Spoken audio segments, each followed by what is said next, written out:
ये वीडियो खास तौर पे उन महिलाओं के लिए जिनको CA 125 टेस्ट के लिए बोला गया है या जिन्होंने ये टेस्ट कराया है।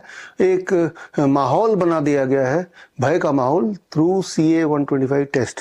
इससे पहले मैंने आपको फॉर द मेल्स एक ऐसा ही टेस्ट के बारे में बताया था। मेरी किताब है the rabbit tortoise model for cancer की, और उसके माध्यम से भी मैंने आपको पूरे सबूतों के साथ बताए थे। PSA prostate specific antigen test for males. Males में प्रोस्टेट में कैंसर है कि नहीं, उसके लिए प्रोस्टेट का जो टेस्ट होता है PSA टेस्ट, उसका घपला किस प्रकार एक हेल्दी इंसान को PSA टेस्ट के माध्यम से घोषित कर दिया जाता है कि आपको तो कैंसर हो गया है, आप तो मरने वाले हैं, और उस डर की वजह से वो किस प्रकार कैंसर के ट्रैप में फंस जाते हैं। तो वो तो बात की मैंने मर्दों की, अब मैं बात कर लेता हूँ महिलाओं की। मैं पिछले कुछ समय से देख रहा हूँ कि महिलाओं में ये वाला टेस्ट बहुत ज़्यादा रिकमेंड होने लगा है, और जिससे महिलाओं के बीच में कैंसर के डर का माहौल और बढ़ता जा रहा है। तो इस टेस्ट को समझना आपके लिए बहुत ज़रूरी है। चलते हैं समझते हैं। ये एक टेस्ट है that is called CA 125 cancer test, यानी कि कैंसर स्पेसिफिक एंटीजन। एक तरह का प्रोटीन होता है जिसे CA 125 प्रोटीन होता है बोलते हैं, और ये प्रोटीन हम में से हर एक के बॉडी में होता है। मेल्स की बॉडी में होता है, फीमेल की बॉडी में भी होता है। फीमेल की बॉडी में थोड़ा ज़्यादा मात्रा में होता है, लेकिन एक बेंचमार्क बना दिया कि अगर इस टेस्ट में ये CA 125 जो प्रोटीन है वो लेस देन 35 यूनिट पर ml होता है तो बोल देंगे कि आप हेल्दी हैं, और अगर इससे अधिक होता है तो हम बोलते हैं कैंसर है। ये एक बेंचमार्क बना दिया, एक आर्बिट्री एक डिवाइडिंग लाइन बना दिया।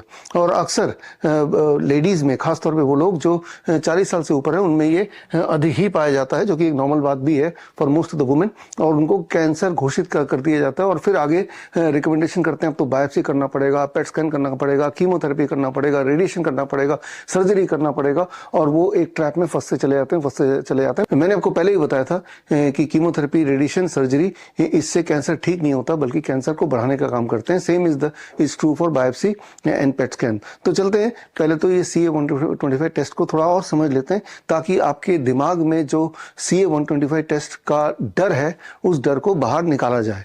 तो यहाँ पे समझना पड़ेगा कि हम सबके बॉडी में, महिलाओं के बॉडी में भी CA 125 एक तरह का प्रोटीन है जो बॉडी में बनता ही है। It is very very natural.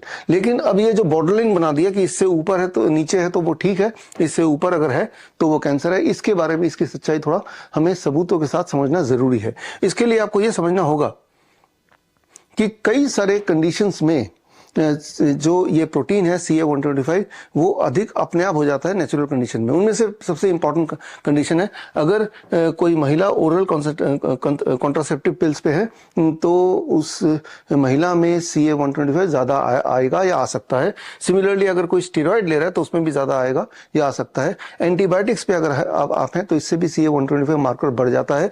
ये सारे कंडीशन में भी CA 125 बढ़ जाता है। दैट डज नॉट मीन कि उनको कैंसर हो चुका है। ठीक इसी प्रकार अगर आप कैंसर ड्रग पे हैं, अगर आप कीमोथेरेपी पे हैं, तो उस दौरान भी CA 125 बढ़ जाता है। तो कीमोथेरेपी करा के CA 125 को बढ़ा दो और CA 125 बढ़ा हुआ दिखा के दोबारा कीमोथेरेपी ले आओ, यानी कि एक तरह का चक्रव्यूह, एक तरह का जाल। अब आगे समझते हैं non steroidal anti inflammatory drugs, यानी कि पैरासिटामोल वगैरह जब लेते हैं तो इससे भी CA 125 बढ़ जाता है। तो यानी कि वो कैंसर नहीं है, वो is the side effect of this drug. या फिर पेरिटोनियल डायलिसिस का जो सोल्यूशन होता है, जो लोग डायलिसिस पे हैं, वो सोल्यूशन की वजह से भी ये मार्कर बढ़ जाता है। और इसके अलावा कुछ और कंडीशंस हैं, अगर किसी के बॉडी में सिस्ट है, फाइब्रॉइड है, तो भी ये मार्कर बढ़ा दिखाता है। एक बात आपको समझना होगा कि सिस्ट होना, फाइब्रॉइड होना कोई अनहोनी बात या अनोखी बात नहीं है। ये अक्सर महिलाओं में, खासतौर पे 40 साल से ऊपर, ये पाया जाता है। ये आता रहता है, जाता रहता है, आता रहता है, जाता रहता है। सिस्ट का होना अपने आप में बीमारी नहीं है, लेकिन सिस्ट बहुत बड़ा हो जाए और वो डिजॉल्व ना हो और तब आपको पेन हो, आपका हीमोग्लोबिन डाउन हो, तो फिर वो एक मेडिकल कंडीशन जरूर बन जाता है। Just having cyst itself is not a disease, ये आपको दिमाग में बिठाना पड़ेगा। और एक चीज और दिमाग में बिठाना पड़ेगा कि सिस्ट और fibroid is very very common among the women of older age, but that is something which can be benign and it may not become a cause of your death or of a disease। ये समझना पड़ेगा। Irritable bowel syndrome, जो कि बहुत ही मामूली medical condition है, इसमें भी CA-125 का मार्कर बढ़ जाता है। तो किसी महिला को इरिटेबल बाउल सिंड्रोम है, अगर वो CA-125 टेस्ट कराएंगी तो डॉक्टर बोल देगा कि ये तो शो कर रहा है कि आपको कैंसर है, तो बस उसकी हालत तो बद से बदतर पतली हो जाएगी उसी वक्त। और आपको ये पता है कि कैंसर वर्ड सुनते ही इंसान के दिमाग में दहशत आ जाता है, उस दहशत से आपकी इम्यूनिटी कमजोर होने लगती है, you start behaving like a patient, and तब आपका जो जर्नी है एक हेल्दी इंसान की तरह नहीं, एक journey is towards your death, right. तो ठीक इसी तरह से जब आपका मेंस्ट्रुअल साइकिल होता है उस दौरान भी अगर आप CA-125 टेस्ट उसके आसपास करेंगे तो ये मार्कर बढ़ा हुआ दिखाया जा सकता है, दिख सकता है या हो जाता है। या इसके अलावा और बहुत सारे मेडिकल कंडीशंस हैं, प्रेगनेंसी के दौरान भी CA-125 मार्कर बढ़ जाता है। वेरियस इन्फ्लेमेटरी डिजीज, बहुत सारे इन्फ्लेमेटरी डिजीज है, जैसे अर्थराइटिस है, ओटाइटिस है, गैस्ट्राइटिस है, जितने भी बीमारियां जिसके बाद में आइटिस लगता है, ये सारे इन्फ्लेमेटरी डिजीज है। मान लो किसी को जोड़ों में दर्द है, कोई अर्थराइटिस का पेशेंट है, यानी कि उसके बॉडी में इन्फ्लेमेशन है, तो तब भी CA-125 मार्कर बढ़ा हुआ ही दिखेगा। ठीक इसी तरह से अगर कोई इन्फेक्शन है, जैसे ट्यूबरकुलोसिस किसी को है, एक बात यहाँ पे समझना होगा, मैंने पहले भी बताया था, ट्यूबरकुलोसिस के बैक्टीरिया आपके मेरे बॉडी में इस वक्त हो ही सकते हैं।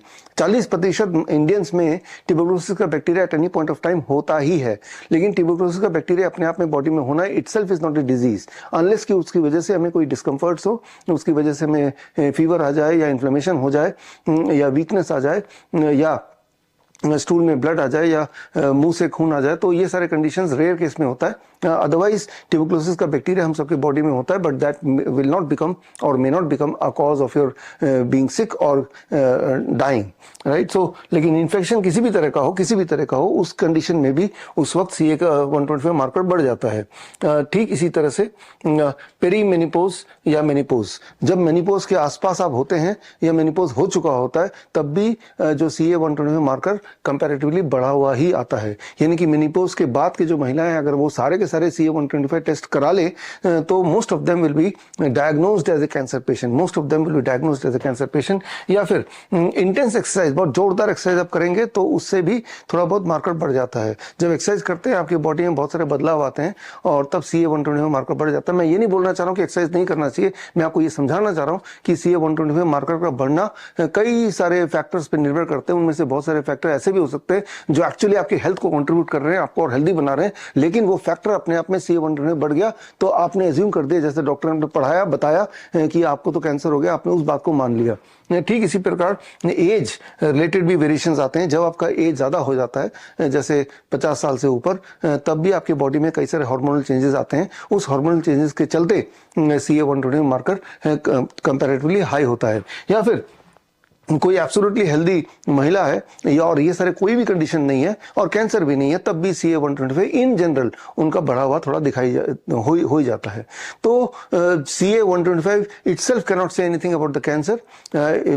ये सारे कंडीशंस में वो हाई होता है, लेकिन जिस महिला के हाथ में ये टेस्ट आया और रिपोर्ट में लिख दिया कि ये कैंसर हो सकता है, अब जरा उनकी मानसिक स्थिति समझिए, तो वो तो पूरी तरह से ट्रैप में आ गए। ये मैं देख रहा हूँ अपने हॉस्पिटल में पिछले कुछ समय से कि अक्सर महिला who are otherwise very very healthy, वो टेस्ट लेते हैं और उस टेस्ट के हिसाब से वो अपने आप ही मान लेते हैं कि हम कैंसर पेशेंट है, जैसे डॉक्टरों ने बताया, और वो उस रास्ते चल देते हैं जिसमें वो वापस आना बड़ा मुश्किल है, यानी कि chemotherapy, radiation, surgery etcetera, biopsy etcetera, इस ट्रैप में, इस जंजाल में वो फंसी जाते हैं। तो खैर यहाँ पे ये समझना होगा कि इस तरह के टेस्ट को ना तो कराना है, और करा लिया तो इसको मानना बिल्कुल नहीं है, क्योंकि ये सारे कंडीशंस में CA-125 वो वेरी करता रहता है। It is having nothing to do with your actual health. मैं तो ये बोलना चाह रहा हूं कि बड़ी से बड़ी दिखने वाली बीमारी का आसान से आसान इलाज घर पे हो सकता है। बड़ी से बड़ी दिखने वाली बीमारी तो छोटी होती है, लेकिन दिखाया जाता है कि बहुत बड़ा एक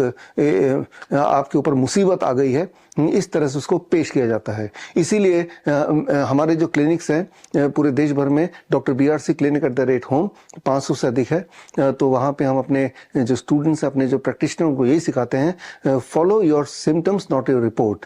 मतलब आप अपने सिम्टम्स को देखिए, अपने रिपोर्ट को मत देखिए। नो सिम्टम मतलब नो डिजीज। तो अगली बार अगर इस तरह के कोई कंफ्यूजन हो तो आपको सिंपली इतना करना है कि हम आपके घर के आसपास, आपके शहर में जो हमारे क्लिनिक हैं, डॉक्टर BRC क्लिनिक, वहां जाके आप अपने कंफ्यूजन को दूर करें ताकि इस तरह के जाल में आप ना फंसे। All the best, thank you, जय हिंद।